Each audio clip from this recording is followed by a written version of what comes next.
Anime Arwah Berduka episode yang ke-9-nya kini akhirnya kembali dibuka dengan sebuah potongan panel cerita singkat yang sangatlah luar biasa menarik. Mengingat pada halaman yang pertamanya, kita pun akhirnya bisa melihat sama-sama mengenai apakah yang selanjutnya akan terjadi tepat di dalam pertarungan mereka. Di mana pada kesempatan itu, tiba-tiba saja nampak kemunculan dari pasukan monster Chimera lainnya yang datang secara bersama-sama. Bahkan jika kita hitung, terdapat lebih dari 3 monster Chimera yang kebetulan sekarang sudah datang tepat di sekitar lokasi dari mereka. Berdasarkan hal itu, maka mau tidak mau, mereka pun sekarang harus bertarung. Hingga Citri pun memerintahkan semua teman-teman yang lain untuk dapat menggunakan kekuatan sihirnya ketika mereka menyerang monster Chimera Marsiter ini. Nah, jalannya pertarungan dari mereka semua terus berlangsung dalam tempo yang sangat cepat. Sampai satu persatu dari para antri ini kini seketika langsung menjadi kelelahan. Serta mereka semua pun sekarang sudah berada di dalam kondisi yang sangat terpojok. Beruntungnya, tepat di tengah pertarungan sengit mereka, maka sebuah kejutan besar yang sebenarnya sama sekali tidak mereka sangka, sekarang justru malah langsung datang tepat di hadapan mereka semua. Mengingat pada kesempatan ini, Lismar pun mampu datang tepat waktu untuk bisa membantu mereka semua. Lalu hanya dengan satu kali serangannya saja, Lismar pun mampu mengalahkan salah satu monster Chimera buatan Sophia Black dengan menggunakan teknik tendangannya. Sampai monster itu pun sekarang sama sekali tidak bisa bergerak dan juga tubuhnya langsung menjadi hancur. Nah, setelah kedatangan dari Lismar, maka di dalam kesempatan ini, Sin pun kini seketika langsung berpindah lebih dulu menuju ke dalam sudut pandang dari Cry. Di mana di dalam praktiknya, tepat di tengah perjalanannya itu menuju ke dalam medan tempur. Maka di saat yang bersamaan tersebut, Cry pun segera berkata seperti ini menuju kepada Tino. Yaitu, kekuatan artefak yang dia bawa sekarang tidak ada satupun yang sempat diisi ulang. Bahkan, setelah digunakan beberapa saat ini, artefak mata burung hantu untuk dapat melihat di dalam kegelapan sekarang mananya sudah mulai habis dan juga artefak itu sudah sama sekali tidak bisa digunakan. Sehingga, Cry pun terpaksa harus berjalan dengan lambat menuju ke tempat dari teman-temannya. Karena faktanya, Cry dan juga Tino sekarang kesulitan untuk bisa melihat jalan ketika mereka melewati hutan. Tidak hanya itu, karena pada halaman yang berikutnya, atau tepatnya ketika Cry saat ini sudah mulai mendekat menuju ke dalam medan tempur, maka dia pun bisa melihat dari kejauhan bahwa semua lokasi hutan yang ada di depannya sekarang nampak sudah terbakar. Hingga kepulan asap yang sangat tebal sekarang membuat mereka berdua menjadi semakin sulit untuk dapat melewati hutan tersebut. Di momen inilah, Tino pun segera berkata kepada Cry bahwa kemungkinan besar penyebab kebakaran hutan ini adalah karena terkena teknik sihir petir dengan kekuatan besar. Karena dengan cara seperti itu, maka batang pohon yang tersambar nantinya akan bisa menjadi terbakar dan juga menyebar kepada pohon-pohon yang ada di sekitarnya. Lalu jika diperhatikan baik-baik mengenai lokasi kebakaran yang sangat terpusat atau hanya berada pada satu titik saja, maka kemungkinan besar teknik sihir petir ini dikeluarkan dari arah atas. Sehingga pusat kebakarannya tidak menyebar terlalu cepat dan juga mereka pun sekarang masih bisa lewat. Berdasarkan hal itu, maka menurut Tino, mereka berdua sekarang harus semakin waspada. Mengingat musuh dari kelompok Tower Akasa nantinya akan bisa menyerang kapan saja dan juga dari arah mana saja. Mendengar penjelasan dari Tino barusan, Cry pun menjadi semakin khawatir. Karena pada dasarnya, Cry sekarang sama sekali tidak tenang karena dirinya telah membiarkan Lismar untuk bisa pergi lebih dulu. Sehingga, Cry pun sekarang kehilangan orang yang ditugaskan untuk bisa membuka jalan. Yang artinya, Cry pun harus dapat mencari jalannya ini sendiri supaya dirinya bisa segera sampai menuju ke tempat dari teman-temannya. Nah, melihat ekspresi wajah dari Cry yang sangat khawatir, Tino pun kembali berkata lagi kepada Cry bahwa Cry boleh pergi lebih dulu untuk bisa meninggalkannya. Karena menurut Tino, dirinya sekarang hanya menjadi beban dari masternya sendiri. Mengingat Tino sangat takut berjalan di dalam gelap. Sampai pada akhirnya, Cry pun terpaksa harus berjalan dengan sangat pelan demi dapat mengimbangi Tino. Padahal kenyataannya tidaklah seperti itu. Mengingat alasan dari Cry berjalan dengan sangat pelan adalah untuk dapat menunda kedatangannya. Dengan sebuah harapan jika Lismar dan juga Citri Smart bisa menyelesaikan semua masalah ini lebih dulu. Sebelum Cry pun nantinya bisa segera datang menuju ke dalam medan tempur. Intinya, Tino salah paham kepada Cry. Sehingga apa yang dipikirkan oleh Tino dan juga apa yang dirasakan oleh Cray sekarang sangatlah jauh berbeda.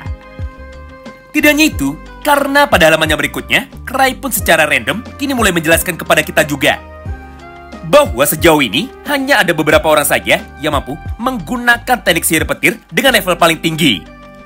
Mereka adalah Lucia Rogier yang merupakan adik dari Cray Andre. Dan juga beberapa penyihir tingkat tinggi lainnya yang sekarang sama sekali tidak ada di dalam ibu kota negara Zebrudia. Lalu orang yang keduanya adalah rival dari Cray Andre itu sendiri. Sekaligus hunter dari keluarga bangsawan yang merupakan keturunan dari para hero, dia adalah Akrodin. Bahkan menurut Cray, Akrodin memiliki julukan dengan nama Silver Star Lightning. Karena kenyataannya, Akrodin bisa mendapatkan julukan tersebut setelah dirinya berhasil menguasai teknik sihir petir paling tinggi, walaupun saat ini dirinya masih berada pada level 7. Nah, karena menurut Cray, semua orang yang memiliki sihir petir tingkat tinggi sekarang sama sekali tidak ada di dalam ibu kota negara Zebrudia. Maka, Cray pun kembali mencoba untuk dapat berpikir positif bahwa kebakaran itu bisa terjadi hanya karena fenomena alam, bukan karena kekuatan sihir petir. Setelah melihat interaksi singkat dari Tino dan juga Cray Andre, maka pada halaman yang berikutnya, Sin pun kini seketika langsung berpindah menuju ke dalam sudut pandang yang berbeda, yaitu menuju ke dalam sudut pandang dari Lismart lagi. Mengingat pada halaman tersebut, atau tepatnya setelah satu Lismart sudah berhasil datang, dan juga mengalahkan salah satu homunculus buatan dari Sophia Black dengan menggunakan kekuatan dari tendangannya. Maka di saat yang bersamaan itulah, Lismart pun segera berkata seperti ini menuju kepada Citri. Citri, kenapa dirimu sekarang malah terlihat sangat kesulitan? Jangan bilang jika selama dirimu pergi dari ibu kota, kau pun sama sekali tidak pernah melakukan latihan. Sehingga ketika bertarung melawan homunculus rendahan seperti ini, kau pun sama sekali tidak bisa melawannya. Jika memang benar begitu, maka tidak heran jika kau ini adalah hunter yang sangatlah payah sekali. Mendengar ucapan itu dari Lismart, Citri pun seketika langsung menjadi sangat terkejut.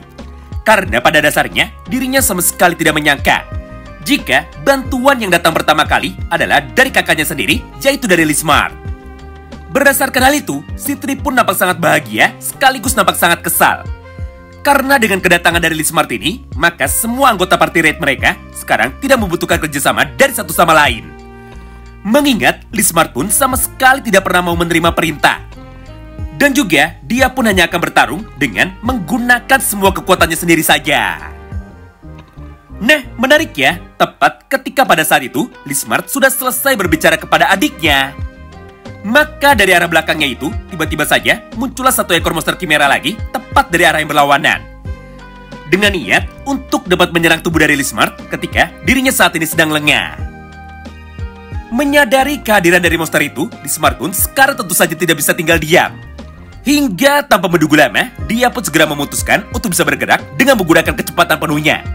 Lalu, ketika monster Chimera itu sudah mulai mendekat, maka Lismart pun seketika langsung melompat untuk dapat menaiki tubuh dari monster Chimera tersebut.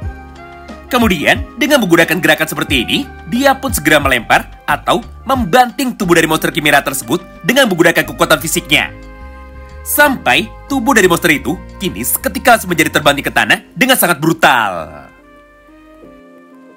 Tidak hanya itu, mengingat pada momen yang sama tersebut, Lismart pun dengan penuh emosi kini kembali berkata lagi menuju kepada Citri.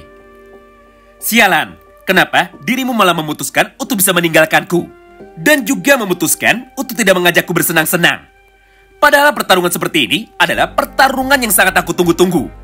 Jadi, mengingat sekarang aku sedang memiliki mood yang sangat bagus, maka aku pun akan mengalahkan mereka semua tanpa perlu mendengarkan semua rencana dari kalian. Menyaksikan semua hal tersebut tepat di depan matanya, semua hunter lainnya yang sekarang ada di dalam medan tempur itu tentu saja sekarang nampak sangat terkejut. Karena pada dasarnya tidak ada satupun dari mereka yang menyangka bahwa hanya dengan satu kali serangan saja, Lismart sudah berhasil mengalahkan total 2 ekor monster Chimera menggunakan teknik bertarung super brutalnya itu. Padahal sebelumnya, ratusan orang hunter dari kelompok raid mereka nampak sangat kesusahan untuk dapat mengalahkan 1 ekor saja. Mengingat kekuatan fisik dari monster Chimera ini terlalu tebal untuk dapat ditembus oleh serangan dari para hunter lainnya. Serta dia pun memiliki pelindung sihir, sehingga tidak ada satupun sihir yang mempan kepada tubuh dari monster Kimera tersebut.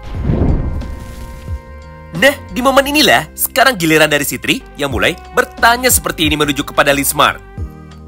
Hah? Jangan bercanda. Kenapa dirimu sekarang malah muncul dan juga malah mengamuk di dalam tempat ini? Siapakah orang yang sekarang telah mengirimkanmu untuk dapat membantu kami? Mendengar pertanyaan itu dari Citri Smart, Liz pun kini segera tertawa sambil mencoba untuk dapat menjawab semua pertanyaannya itu. Jangan tanya padaku, tapi tanya saja pada Cry. Karena kenyataannya, sekarang aku tidak datang sendirian. Mengingat, Cry pun saat ini juga ikut datang demi dapat bisa membantu kalian supaya bisa memenangkan pertarungan kita kali ini. Karena pada dasarnya, kekuatan gabungan dari kalian ternyata sekarang masih tidak cukup untuk bisa menyelesaikan misi level 3. Jadi gara-gara itu, Cry pun sekarang jadi repot-repot untuk bisa turun secara langsung. Menyaksikan dan juga mendengar jawaban itu dari Lismart, Sven dan juga para anggota party lainnya tentu saja sekarang menjadi semakin terkejut. Karena mereka pun lagi-lagi kembali menjadi salah paham. Serta mereka pun juga menjadi semakin percaya bahwa memang benar Cry adalah orang yang sangat gila. Dan juga Cry adalah orang yang ternyata benar-benar bisa membaca masa depan. Mengingat Cry pun sekarang sudah tahu bahwa mereka saat ini sedang membutuhkan sebuah bantuan. Nah, tepat di tengah perbincangan dari mereka semua, maka untuk yang kedua kalinya, sekarang serangan kejutan kini lagi-lagi kembali datang dari arah yang berlawanan. Di mana pada kesempatan itu, sekarang giliran dari monster baru lagi, yang akhirnya saat ini seketika langsung muncul tepat di dalam medan tempur tersebut. Yaitu satu buah monster golem dengan tubuh yang sangat besar dan juga dengan pertahanan fisik yang sangatlah luar biasa kuat. Di mana di dalam praktiknya, kelompok yang diberikan tugas untuk dapat bisa bertarung melawan pasukan dari golem ini adalah kelompok dari guard. Mengingat kelompok dari mereka lah yang sekarang memiliki tugas untuk bisa menjadi vanguard atau menjadi tank ketika mereka saat ini sedang bertempur melawan salah satu dari monster golem tersebut. Wow, menarik banget ya.